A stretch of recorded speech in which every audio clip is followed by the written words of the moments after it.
Now head over to Parliament on members of Parliament from Isiolo who were discussing matters to do with the drought situation in the country. Let's now link up with our reporter Patrick Amimo with more details on the same. Good afternoon, Patrick. What exactly were the leaders saying?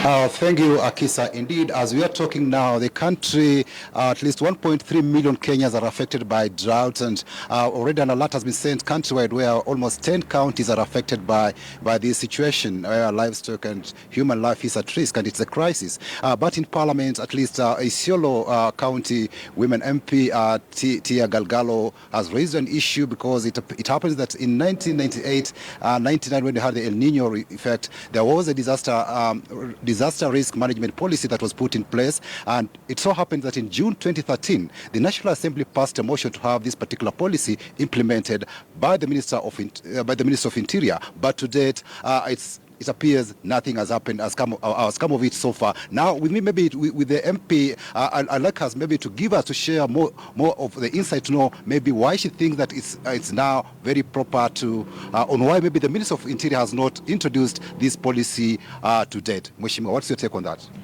Thank you.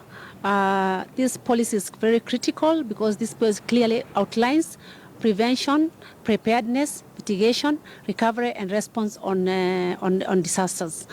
This policy came into action after, for example, many disasters that happened, and I think you've already mentioned that.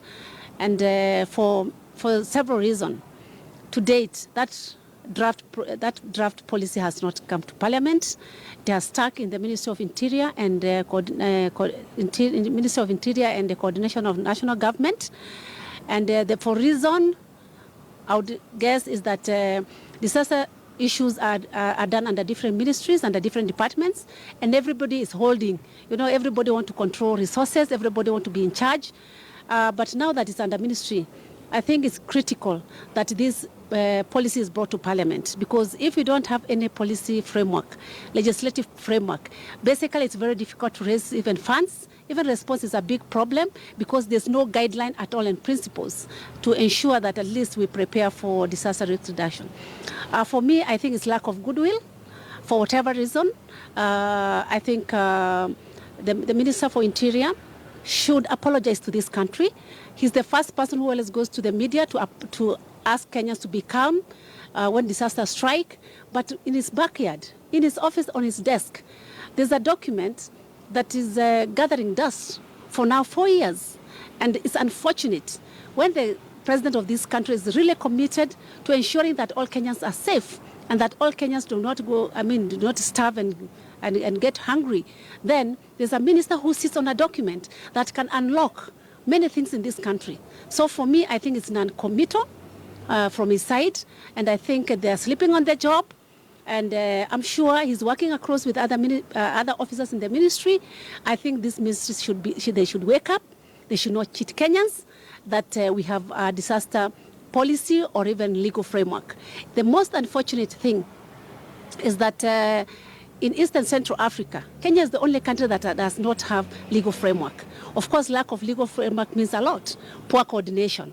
Of course, when things happen, we put Kenya Red Cross in front, which is, of course, a very important institution, but which is not government. For us, I think this must happen. Indeed, I've seen that you've just moved ahead, and you're now proposing to come up with a private member's motion to introduce the disaster risk management bill. What inspired you to do this, and what will be the impact should this bill be adopted?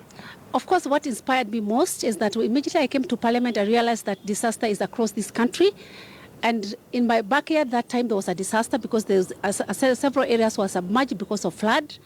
And that was happening across the country. There were landslides, of course, many disasters and all that kind of stuff. Why really I've been on top of things, and even after the ministry failed to respond to a letter from the implementation committee telling them to bring in the policy document and also the policy bill, the draft bill. Why I decided to move on is because of what Kenya is going through. Of course, disaster does not give timeline. It doesn't say it's tomorrow. It happens at any one time. If you're not prepared, then that's very difficult, very, very bad. So why I went ahead and did a private member bill is because, for me, we require a one-stop shop for disaster risk reduction and management. We require structures, we need roles and responsibilities, we need to do coordination, we need to strengthen, we need to pull in our partners, for example, international partners, private sector, people who have goodwill out there and who have money really to come and support Kenyans. And they cannot do that without a policy guideline. They cannot do that without any legal framework, for sure. Indeed, that is Isiolo MP Tia Galgalo just sharing with us the importance of why Kenya should have a disaster risk management policy in place. We've seen that things need to be coordinated from a central place. And in fact, she's proposing of at least a disaster risk management authority at both the national level and the county level to mitigate such disastrous effects in the country. From here at Parliament, it's back to the studio, Akisa.